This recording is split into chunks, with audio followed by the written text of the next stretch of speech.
ক্ষমতা, তরবারি আর তাকওয়া।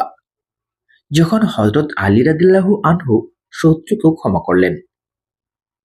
প্রিয় ভাই ও বোনেরা, আজ আমরা এমন এক যুগে বাস করছি যেখানে ক্ষমতা পেলে মানুষ প্রতিশোধ নেয়, শক্তি পেলে মানুষ দমন করে।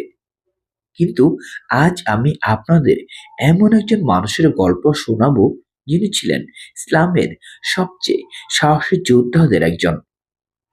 তবুও যার হৃদয় ছিল শিশুর মতো নরম। তিনি হলেন আসাদুল্লাহ, শেরে খুদা, আমিরুল মোমিনিন হযরত আলী ইবনে আবু তালিব রাদিয়াল্লাহু আনহু। এক যুদ্ধের ময়দান, চারদিকে ধুলো, রক্ত, তাকবীর ধ্বনি। হযরত আলী রাদিয়াল্লাহু আনহু মুখোমুখি হলেন এক শক্তিশালী শত্রুর। দুজনের মধ্যে শুরু হলো ভয়ঙ্কর দ্বন্দ্ব। শেষ পর্যন্ত হযরত আলী রাদিয়াল্লাহু আনহু শত্রুকে মাটিতে ফেলে দিলেন।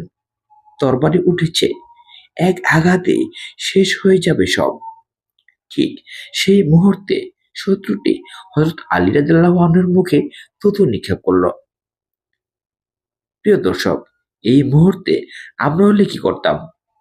রাগে অন্ধ হয়ে যেতাম, এক মুহূর্ত দেরি করতাম না। কিন্তু ইতিহাস বলে হযরত আলী রাদিয়াল্লাহু আনহু তরবারি নামিয়ে দিলেন, পিছিয়ে গেলেন। শত্রু হতভম্ব, বলল, তুমি আমাকে মারছো না কেন? এই তো সুযোগ। হযরত আলী রাদিয়াল্লাহু আনহু বললেন, আমি আল্লাহর জন্য যুদ্ধ করছিলাম, কিন্তু তুমি আমার মুখে থুতু নিক্ষেপ করেছ।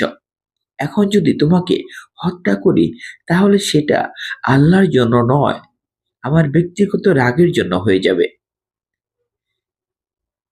ঈমান কাঁপানো শিক্ষা হচ্ছে, আপনি একবার ভেবে দেখুন, যুদ্ধের ময়দান, শত্রু সামনে, ক্ষমতা পুরোপুরি আপনার হাতে, তবুও নিজের নফসকে জয় করলেন।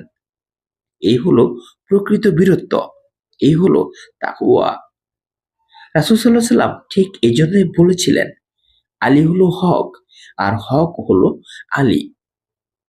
এই ঘটনার পর সেই শত্রু কাঁদতে লাগলো এবং বলল, যে ধর্ম এমন মানুষ তৈরি করে, সে ধর্ম মিথ্যা হতে পারে না। সে সঙ্গে সঙ্গে ইসলাম গ্রহণ করলো।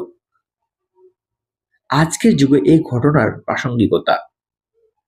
আজ আমরা ফেসবুকে কমেন্টে গালি দেই, ক্ষমতা পেলে জুলুম করি, রাগকে ন্যায় বলে চালাই। কিন্তু হযরত আলী রাদিয়াল্লাহু আনহু শেখালেন, নফসকে